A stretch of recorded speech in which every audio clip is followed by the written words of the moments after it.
बिस्मिल्लाहिर्रहमानिर्रहीम। अस्सलाम वालेकुम। आप सबको रमज़ान का बाबरकत महीना बहुत बहुत मुबारक हो। अल्लाह पाक हमारी तमाम इबादतों को अपनी बारगाह में कबूल फ़रमाए, आमीन। और आज हम स्टार्ट कर रहे हैं बड़ी मज़ेदार सी खट्टी मीठी इमली की चटनी।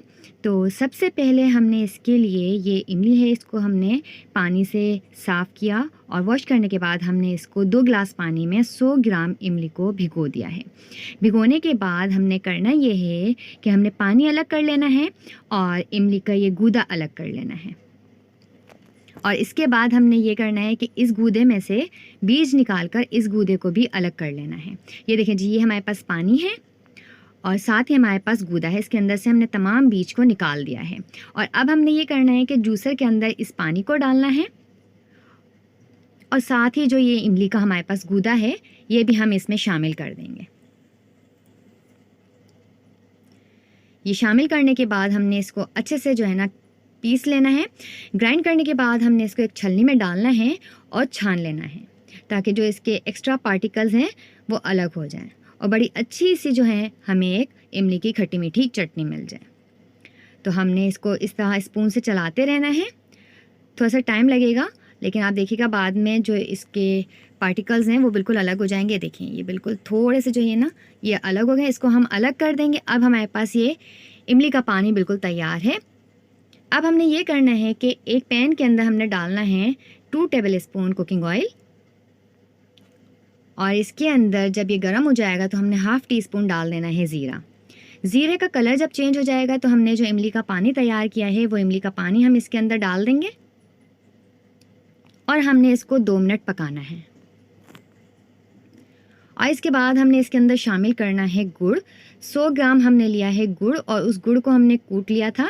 कूट कर हमने उसको बिल्कुल बारीक चूरा कर लिया था ताकि जब हम इसके अंदर गुड़ शामिल करें तो वो जल्दी से मेल्ट हो जाए। तो हम इसके अंदर शामिल करने लगे हैं गुड़ और गुड़ डालने के बाद हमने इसको चलाना है ताकि ये अच्छे से इसके अंदर मेल्ट हो जाए। इसके बाद इसके अंदर जाएंगे कुछ मसाले जिसके अंदर हैं 1 टीस्पून सौंठ पाउडर, 1 टीस्पून सौंफ पाउडर, 1 टीस्पून भुना कुटा ज़ीरा है,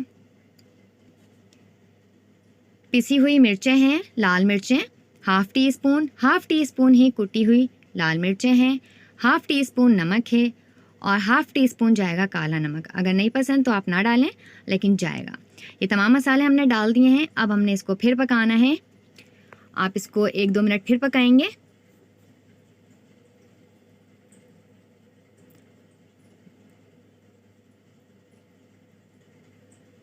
और अब हमने इसमें शामिल कर दी है चीनी। हमने चीनी इसके अंदर शामिल की है 3 टेबल स्पून। चीनी शामिल करने के बाद हमने इसको इतना पकाना है कि जो चीनी का पानी है वो खुश्क हो जाए। और आपने इसको थिक इतना रखना है कि ना तो बहुत ज़्यादा ये गाढ़ी हो ना बिल्कुल पतली हो, इसलिए कि ठंडी होने के बाद भी ये गाढ़ी होती है। तो ये देखिए इसकी थिकनेस आप देख लीजिए, हमने इसको इतना थिक रखना है।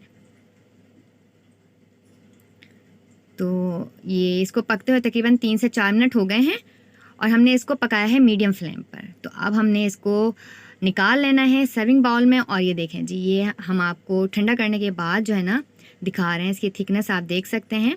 अभी मैंने इसको फ्रिज में नहीं रखा, फ्रिज में जब हम रखेंगे तो थोड़ी ये मज़ीद और थिक हो जाएगी। तो आपने इसको ज़रूर ट्राई करना है रमज़ान में। आप इसको पकौड़ों के साथ, समोसों के साथ, फ्रूट चाट, चना चाट के ऊपर डालकर खाएँ, दही बड़ों के ऊपर डालकर खाएँ तो आपको बहुत ज़ायकेदार लगेगी।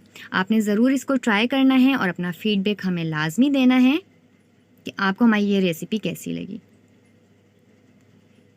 अपनी बहुत सारी दुआओं में याद रखिएगा। अल्लाह हाफिज़।